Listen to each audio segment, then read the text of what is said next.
this guy's a traitor, a treasonist, and he has broken every law of the United States. And I'm not for the death penalty, so if I'm not for the death penalty, the only one to do it, illegally shoot the son of a... Date: 2017. Target: Julian Assange, the founder of WikiLeaks. Location: the Ecuadorian Embassy in London. Objective: killer capture. Origins of this order: from quote the highest levels end quote of the US government and CIA. Normally a target like Assange would be easy. Grab him from his way home from work, or shoot him as he walks to get his morning coffee. The only problem was Assange did none of these things. He hadn't done any of those things in years. For 5 years, Julian Assange had been hiding in the Ecuadorian embassy in London. Killing him there or sending in the police would go against international law and be a foreign relations disaster, so the CIA had to concoct another plan.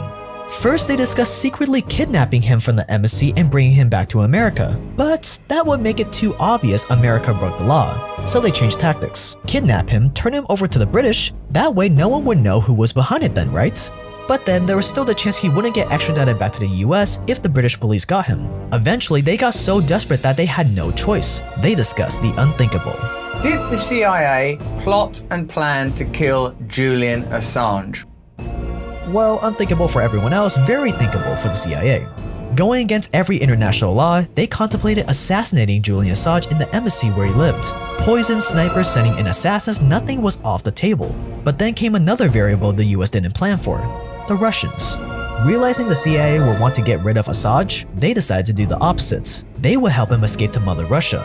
After all, the Russians didn't grant Edward Snowden asylum out of the goodness of their hearts, but because it was a great way to humiliate the US. Doing the same for Assange would be another great victory. The CIA finds out about the Russians' plans, so they scrap their killer capture plans, and now have to brainstorm how they would intercept a Russian extraction. If the Russians were gonna help him escape by car, the CIA would crash into it with their own vehicle, then grabbing him, while prepared for a firefight in the process in the middle of London. If the Russians were going to fly him out, they would get the British police to shoot out the plane's wheels before it could take off to Moscow. The US, UK, and Russian intelligences were in a race to see who would get to Julian Assange first. Quote, it got to the point where every human being in a 3-block radius of the embassy in London was working for one of the intelligence services, whether they were street sweepers, or police officers, or security guards, end quote. The question is, why? Why was this one man so feared by the US government that they were, quote, completely detached from reality? That they were concocting plans to kidnap or assassinate him within a foreign embassy in a foreign country? What does it take to get to the top of the CIA's hit list? I'm only asking for a friend. Julian Assange, founder of WikiLeaks, has been arrested in London.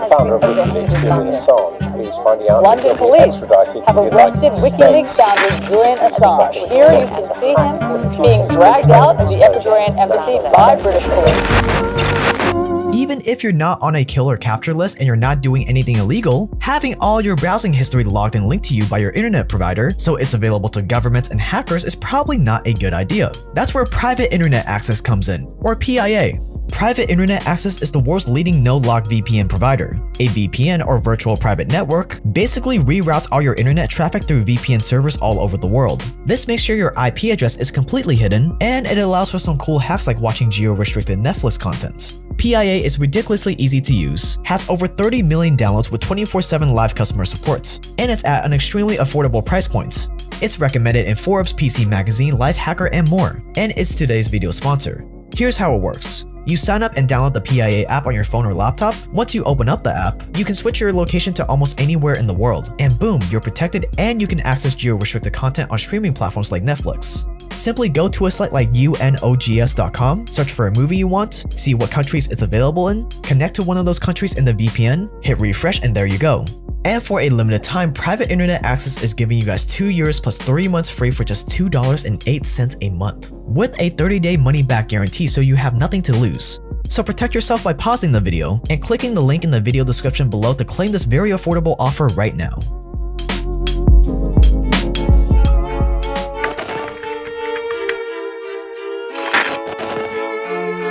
Julian Assange was born in Australia in 1971, and by just 16 years old, he was already a hacker. Under the codename Mendax, Assange broke into some pretty huge organizations. What does the Pentagon, the US Department of Defense, NASA, Panasonic, and Lockheed Martin all have in common? They were all hacked by Assange when he was just a teenager. Needless to say, he was a child prodigy, the kind of person you'd only expect to see in movies. That was until 1991, when Assange got caught trying to hack into a Canadian telecommunications company at the age of 20.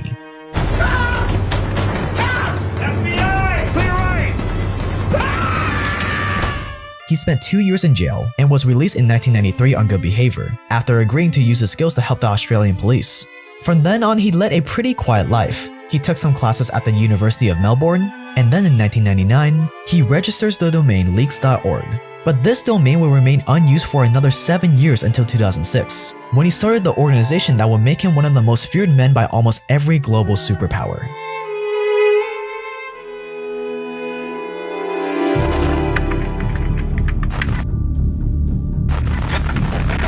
WikiLeaks changed the game. When it launched in 2006, it was like nothing the world had ever seen before. Anyone with any important information or proof of classified secrets could submit their data to WikiLeaks anonymously, something that was not very common back then. It worked like a really big Dropbox, but instead of sharing pictures from family holidays, you could share top secret information with the publishers. They would sort through the info, decide if it was important enough to publish, and then they would pass it on to huge news agencies like The Guardian or The New York Times. What made WikiLeaks different from other whistleblower organizations is that they could never really be charged with stealing information. They didn't do any of the hacking themselves, so to a certain extent, they were innocent, which led to one other major advantage WikiLeaks had. Since they weren't involved in stealing the information, the classified documents they published could be used in court. This was a game changer and terrifying for powerful people with dark secrets to hide. Because if the whistleblowers had published the leaks themselves, US law would make it impossible to use that illegally obtained evidence to prosecute people or governments. But because WikiLeaks kept their hands cleaned, the data they published could be used in any court in the US. At first, the group didn't gain much recognition. They leaked the US handbook for the treatment of prisoners at Guantanamo Bay in 2007, and in 2009, they posted more than 500,000 pages of messages sent on 9/11, but nothing quite caught the government or the public's attention, at least not until 2010.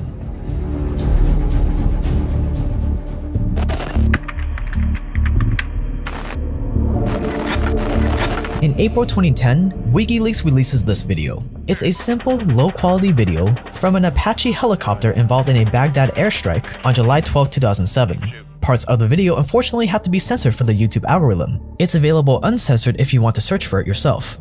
This video was an airstrike that killed 18 people, pretty standard stuff for the US military. What was strange, however, was that for a group of armed insurgents, they seemed to be walking around rather calmly, while a loud, heavily armed, unmistakably Western Apache helicopter was roaming above.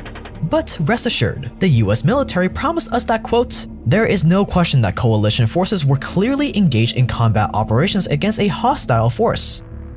Move along, there's nothing to see here! But worders weren't happy with that answer, so they filed a Freedom of Information Act to request a copy of a video of the engagement, but to no avail.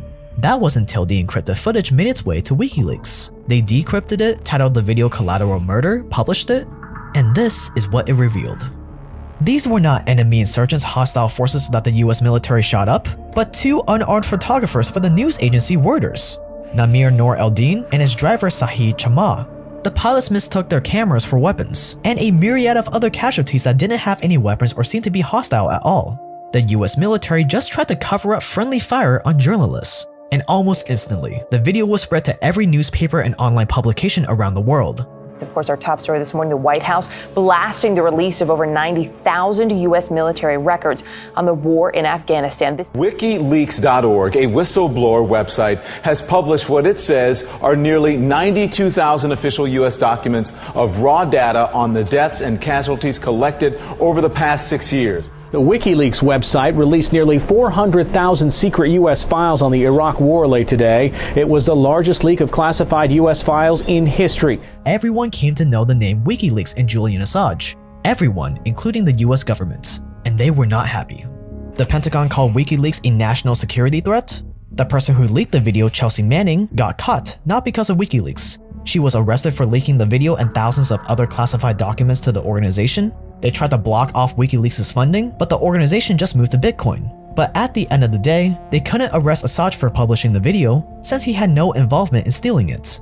But just a few months after leaking the most embarrassing clip against the US government in recent memory, Julian Assange was accused of a crime. A crime that would conveniently discredit him, discredit WikiLeaks, and discredit any other leaks they would publish in the future.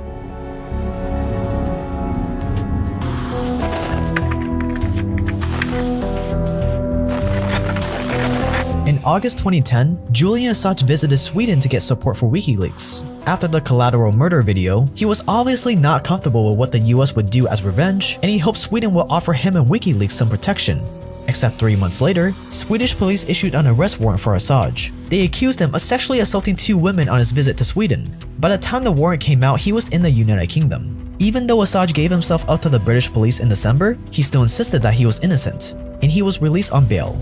And he had his suspicions. Wasn't it a little too convenient that just as WikiLeaks rocked the world with the collateral murder video, Swedish police accused him of committing a crime that would discredit his character, his organization, and any information he shared up to that point? At least that's what Assange believed. He spoke of Sweden's quote, very poor judicial system, end quote, weakened by external political meddling, careerism, and a culture of quote, crazed radical feminist ideology, end quote. The only problem with his argument was that Swedish law prohibits extraditions for political crimes, including espionage and for cases eligible for the death penalty, something that Assange was sure the US would work around. With the cards stacked against him, Julian Assange knew that he would have to act quickly to save himself from getting extradited to Sweden. If he was put in jail in his mind, there was no doubt the US would find a way to extradite him back to the US for whatever crimes they would charge him with soon. And on May 30th, 2012, the Supreme Court ruled Assange would be extradited to Sweden to stand trial for the accusations. The only problem was, no one knew where Assange was. He'd been cut out on bail for the whole trial, but after the Supreme Court ruling, he seemed to have disappeared into thin air. He hadn't left the country, the British government was sure of that, but where could he have gone? No one would find out until it was too late. At the moment, he was at the Ecuadorian embassy in London, negotiating being given asylum by their government.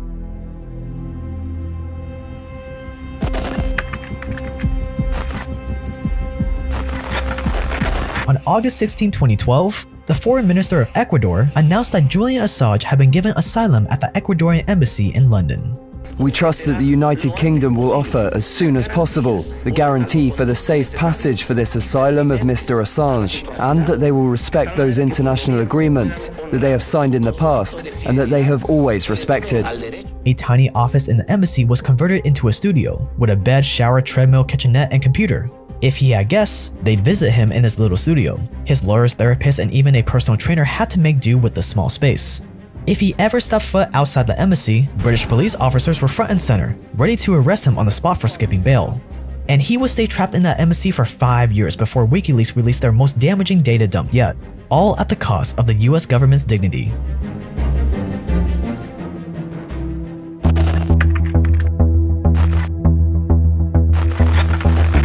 Julian Assange was a target for the US government under both President Obama and President Trump. He embarrassed the military, showed them how weak their security was, and on March 7, 2017, he released what they called Vault 7, arguably the most embarrassing data leak in the history of the CIA and the US government. What was in Vault 7? All the internal documentation regarding the CIA's ultra-secret hacking division and its tactics. The guys who were supposed to be the best hackers in the world had apparently been hacked. This breach was not just embarrassing, it took away years of agency pride and dignity. The organization tasked with keeping America's secrets couldn't even stop a leak of their most classified information.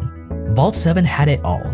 Details on electronic surveillance equipment, cyber warfare weapons, and how they could break into almost every cell phone operating system on the planet. All out in the open for the world to see. Agency officials used to quote, laugh about WikiLeaks, end quote, mocking the State Department and the Pentagon for allowing so much material to escape their control. But now, it was their turn. And for the CIA, revenge wasn't even a question, it was the only answer. Their blood was boiling and all they could see was red. An example had to be made, and the main targets? Of course, it was Julian Assange.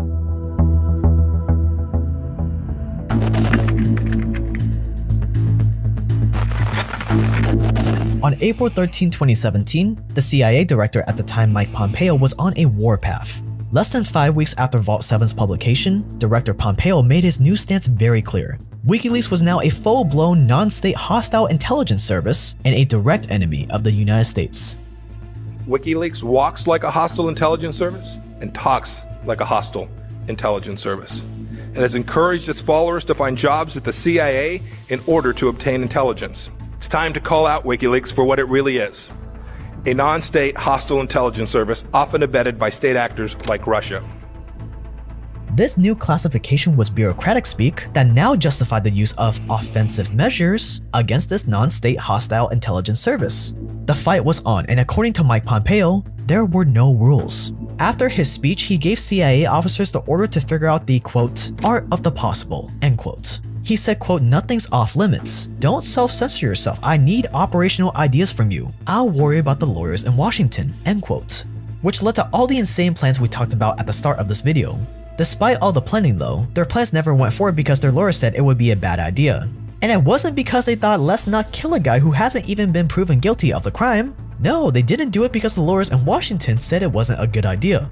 So even though Assange escaped becoming the next name scratch off the CIA's hit list, life wasn't going so well for him at the same time either.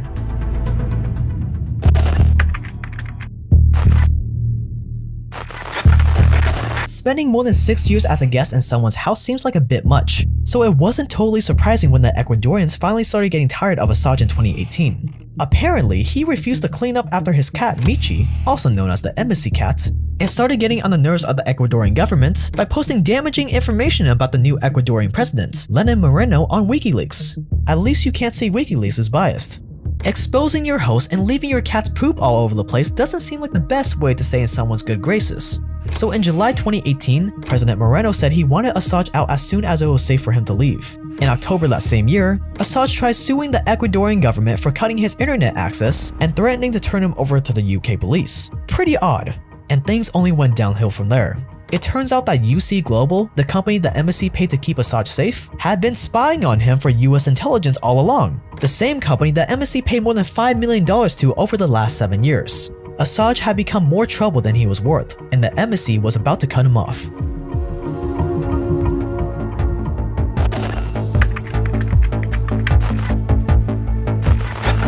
On April 2, 2019, President Lenin Moreno announced Assange was no longer welcome at the embassy. The reason? It had everything to do with Assange violating the terms of his asylum, and had nothing to do with the fact that WikiLeaks had published pictures that linked Moreno to a corruption scandal. Assange had very little time to prepare when 9 days later, the Ecuadorian government invited British police into the embassy to arrest Assange on the basis of skipping bail. That very same day, Assange was found guilty and sentenced 50 weeks in prison starting May 1st. The US's time had come. Assange had been secretly indicted over a year earlier in March 2018, and on the same day he was arrested in London, the indictment was unsealed. He was charged with conspiracy to commit computer intrusion. A month later, while serving his sentence in the Belmarsh prison, the US added 17 charges to the list. The maximum sentence? 170 years in prison. 170 years for the leader of an organization that wasn't all that different from other news agencies that published leaks. At his extradition hearing in May 2019, Assange said, quote, "I do not wish to surrender myself for extradition for doing journalism that has won many awards and protected many people," end quote. On July 4, 2021, a judge denied the extradition request on the basis of Assange's mental health making him a suicide risk, but he was also denied bail because he's a flight risk. So for now, Assange hangs in limbo.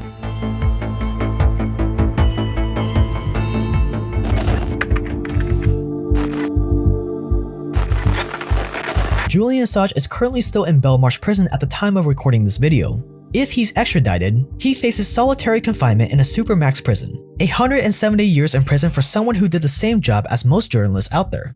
Where I wouldn't be surprised if he met the same fate as our friend whose first name starts with a J and last name starts with an E. Time will tell what the future holds for the whistleblower pioneer. For humiliating both our elected leaders and the media class, Julian Assange's life has been destroyed. What I think he's done is spoken truth to power. That should not be a basis on which you end up in prison. Ultimately, he should come back to this country to face trial. I think he should be punished. When China demands the extradition of a Canadian journalist, what happens when Saudi Arabia does the same thing about someone living in Argentina?